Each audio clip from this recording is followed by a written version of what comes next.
और अब बड़ी खबर और आपको बता दें, पिछले 100 घंटे से यूक्रेन में लगातार हमले हो रहे हैं। रूस के भीतर बड़े धमाके की कोशिश भी हो गई है। रूस हर हमले को नाकाम कर रहा है, लेकिन यूक्रेन की कोशिशें जारी हैं। फिर मॉस्को पर ड्रोन से हमले की कोशिशें हुई। एक दिन पहले भी मॉस्को और कुर्स्क में ड्रोन गिराए गए थे। सवाल यह है कि ज़ेलेंस्की क्या रूस को एटमी हमले के लिए उकसा रहे हैं ताकि नेटो युद्ध में शामिल हो जाए।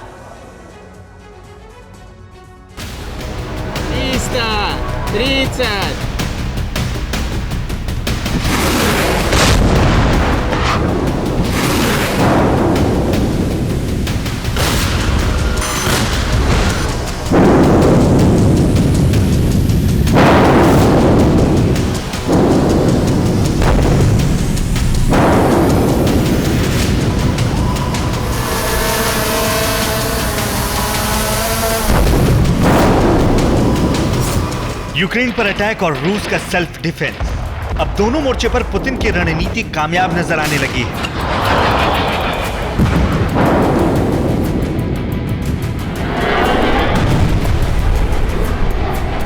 यूक्रेन में होते इन धमाकों का बदला लेने के लिए ज़ेलेंस्की बेचैन है, लेकिन यूक्रेन का एक भी हमला कामयाब नहीं हो रहा है।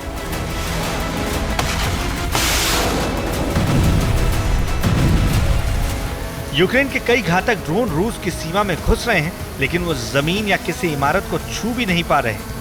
रशियन एयर डिफेंस यूक्रेन के ड्रोन को हवा में ही नष्ट कर रहा है।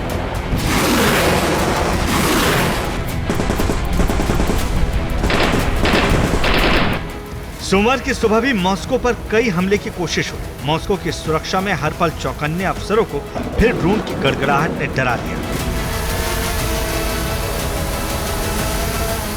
रिपोर्ट के मुताबिक एयरक्राफ्ट जैसे ड्रोन का इस्तेमाल किया गया। इलेक्ट्रॉनिक हथियार से ड्रोन को गिरा दिया गया। यूक्रेनी ड्रोन का मलबा ओडेंत्सोवो प्रांत में गिरा। रूस ने किसी भी ड्रोन हमले से किसी तरह के नुकसान से इनकार किया, लेकिन मॉस्को में कुछ देर के लिए उड़ानों पर असर जरूर पड़ा।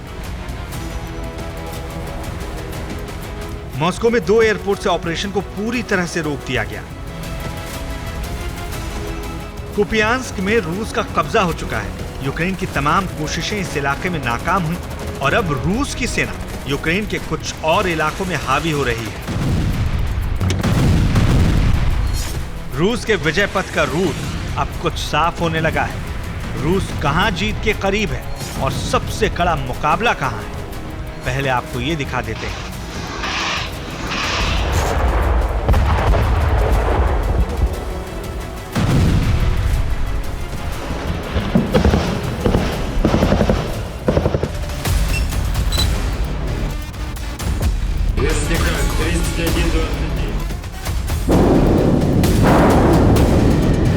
युद्ध में ड्रोन और टैंक कैसे मिलकर काम करते हैं, इसका अंदाजा आपको इस वीडियो से हो जाएगा।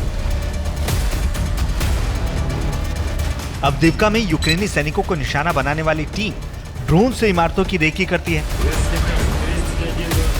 देखिए कैसे पहले एक ड्रोन को लॉन्च किया गया, फिर इमारत में सैनिकों की मौजूदगी देने के बाद वायरलेस से टैंक में मौजूद क्रू से संपर्क किया गया और फिर टैंक ने इमारत पर गोले दागना शुरू कर दिया।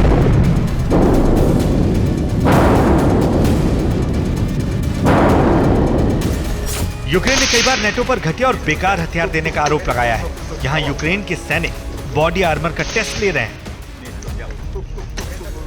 टेस्ट में सैनिकों को गोली से बचाने वाली इस जैकेट से गोली आर पार हो गई। यूक्रेन के सैनिकों ने जितना नुकसान झेला है, नेटो की तरफ से अब उसकी भरपाई नहीं की जा रही है। हालात ये हो गए हैं कि जिन हथियारों को यूक्रेन ने स्क्रैप के लिए रखा था, अब उनको भी इस्तेमाल करना पड़ रहा है। वॉर जोन में एक दूसरे को मात देने की कोशिश जारी है। देखिए जंगल के बीच से रशियन टैंक्स का काफिला गुजर रहा था। रूस की सेना इस बात से अनजान थी कि एक यूक्रेनी ड्रोन उनकी हर मूवमेंट की खबर भेज रहा है।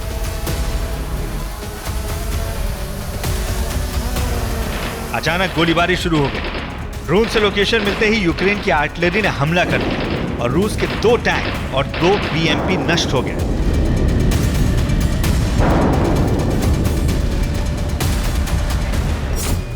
यूक्रेन की आर्टिलरी का एक और हमला देखिए। यूक्रेन की आर्टिलरी से सटीक निशाना लगाया गया और रूस के एक होवित्जर में जोरदार धमाका हुआ।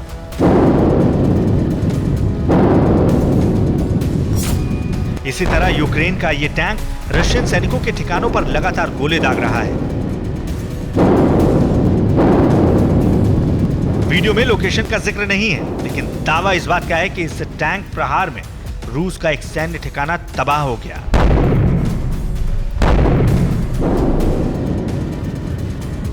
डोनेस्क और ज़ेपोरिजिया में रूस के सैनिक लगातार कोशिश के बावजूद यूक्रेनी फौज पर हावी नहीं हो पा रहे हैं और इन दोनों इलाकों में रूस के हथियारों के गोदाम नष्ट होने की वजह से रूस के सैनिक हथियारों की नई खेप पहुंचने के इंतजार में हैं।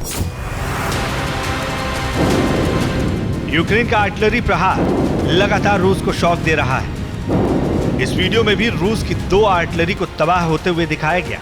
यह वीडियो डोनेस्क का है, जहां यूक्रेन की फौज लगातार हमले कर रही है।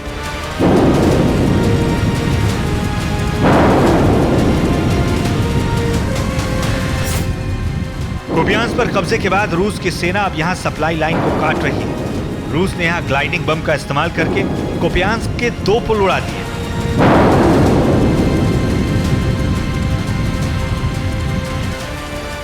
डोनेस्क में रूस ने एक बार फिर क्लस्टर बम का इस्तेमाल किया।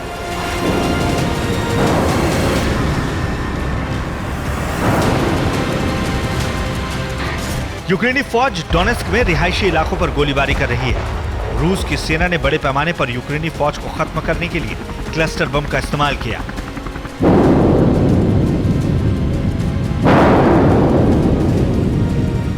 यूक्रेन को इस हमले में कितना नुकसान हुआ यह साफ नहीं है, लेकिन अंदाजा लगाया जा रहा है कि क्लस्टर प्रहार के बाद यहां यूक्रेनी मोर्चा जरूर कमजोर हुआ है।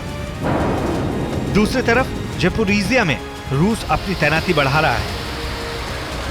रूस के सैनिकों की एक्स्ट्रा फोर्स यहां पहुंच चुकी है और उम्मीद है कि रोबोटाइन पर कब्जे का मिशन अब और तेज कर दिया जाएगा। फिलहाल यूक्रेन के लिए कई इलाकों में रूस को जीत से रोकना बेहद मुश्किल है, क्योंकि यूक्रेन के पास ना तो बैकअप फोर्स है और ना ही नए हथियार। Bureau report, TV9 Bharatvarsh.